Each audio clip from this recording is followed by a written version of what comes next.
We are live. Getting my presentation ready. Exactly. Put it back. All right.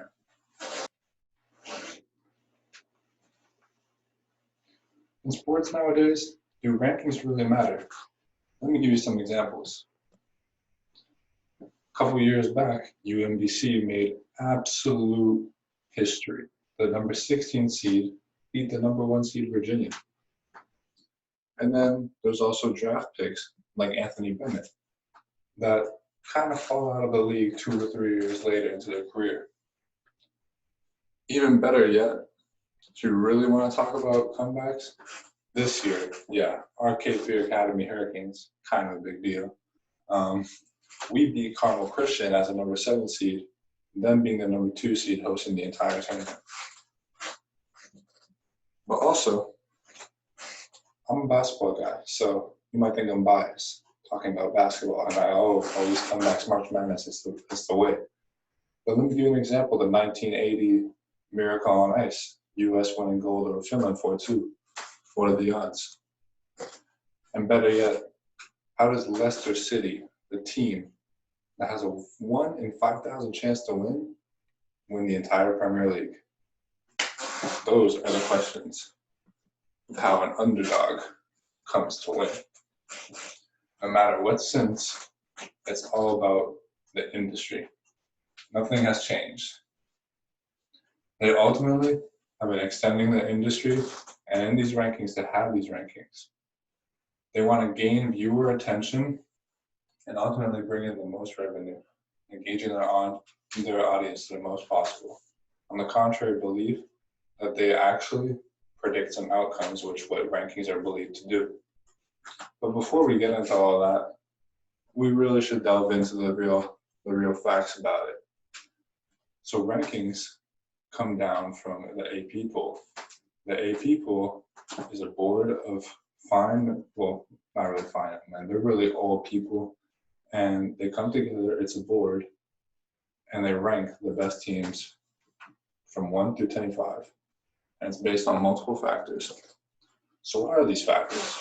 Well, there's many things like strength of schedule, margin of win, and also a bunch of other relying factors, such as also the quality of team that they've had that year compared to the previous year, comparing to the previous success. Then also the history of the team. If the team is historically winning, let's say like Duke or something, they're always going to start the year off on a higher totem pole than other teams. So here's an example that I like to call it the graph that gives me credibility.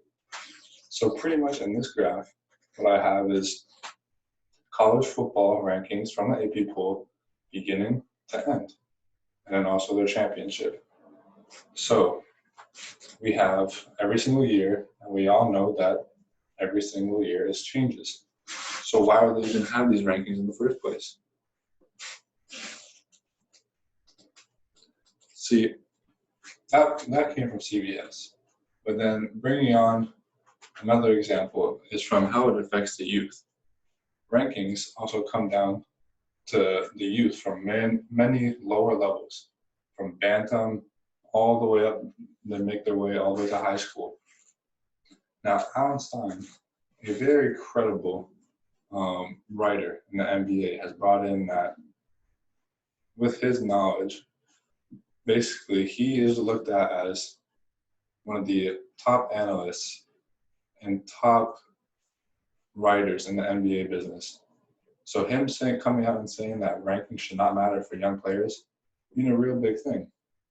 See, the reason why he says that they don't matter is that because they're way too young to be predicted about their future.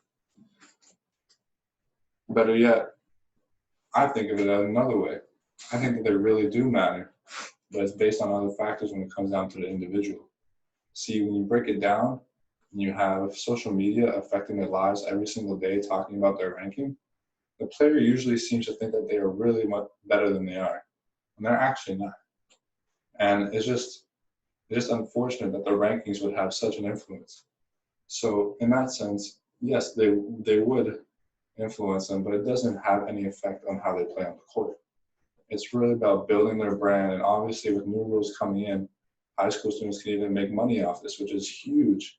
So obviously the rankings have a huge effect on this. Then again, they could have terrible effects. This was the #1 player in our class a couple of years back. His name was Kyrie Walker. Kyrie was named the #1 player in our class when I was a freshman. And personally, as you can see from these photos in this one game, it's kind of how his system and level of play has gone. So obviously ranked #1, and then other players start to creep up and he gets a little bit confident, might say cocky, because of this ranking having influence on him. And then ultimately now he's fallen way down. At one point said that he had 0 offers, and now exploring some kind of way to train for the NBA draft, which personally I don't know how it's going to work out for him, but he's a long road away from where he was. And I think it's all because of these rankings that had an influence on him. The next thing you might think, Yvonne, okay, these are all team sports, like rankings. What did they have to do with all the individual sports? Well, in individual sports, they even matter that much more. See, in individual sports, they could affect so many things, from how they have their own sponsors bring in. So obviously they're going to give it to the best players. It plays into what tournaments they're allowed to play in. So tennis players, they have tournaments with the top 20 to top 25 players that are going to be in tournaments just because they're ranked that way. So it has that much of an influence on them. I feel like individual sports have so many more levels to them than the team sport. You know, when you're ranked in track, it's because you could run a certain time, or you could jump a certain distance, or you could jump a certain height as well. So that plays into that factor of ranking, but there's no other influence on that, because it's certainly just a number that they could base it off of. That's why I said the factors of ranking before, when I addressed it as a team, are much more complex than that of the individual. I would say here, in the individual, it's all based on winning. I would say they wouldn't give no sponsorship to little Timmy down the street who's winning games at the local rec. And now that he comes up, they're going to certainly give him sponsorship. No, that's definitely not going to work. It's always based on how well they're able to do it and on what level in that individual sport. So bringing back to the total main question is, how do these rankings actually matter? Like, why do they matter? Well, I hope that you have noticed so far in this talk that they matter, but for the opposite reason that you might think. So obviously we would expect them to predict the outcome of an end, but honestly, it's all about the revenue and the audience. It's all about the audience, because what they're able to do with these rankings is that they're able to bring in more people to come watch the game. If you see 2 ranked teams play on national television, you're more likely to sit around and obviously have discussions with the people around you trying to predict how that game's going to go down. So obviously that's huge, bringing in that revenue and that sense of audience and spectators and viewership to their sport. And it's the main reason that ranking is brought in. So that's why they're so important in that way. And obviously, in my opinion, I would say that is the main reason that they even have them. See, every single player and person that talks about that sport away from the sport is just garnering a bigger attention for that sport. So now that they're away from it and they're talking still about these rankings, and that means they're just hooking on more people, and more people onto their own sport. This is exactly what the associations want to do. So putting it all together, you really have to think about how these rankings are having an impact on you, and kind of the thought for the future. You know, CBS Sports, Seth Davis said it best himself, that the meaning is to decide between yourself and not between the lines. So between the lines, what it's essentially saying is that between the lines, these rankings have no meaning whatsoever. But you talking away from the lines is where the real meaning comes and where it really comes in.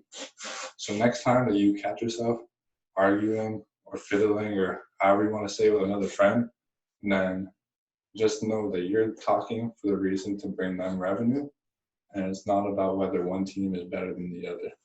So really think about how you're invested in this. I hope you have enjoyed my talk and why rankings do matter in sports, and also be aware of talking yourself into revenue from them. Thank you. Stop share. And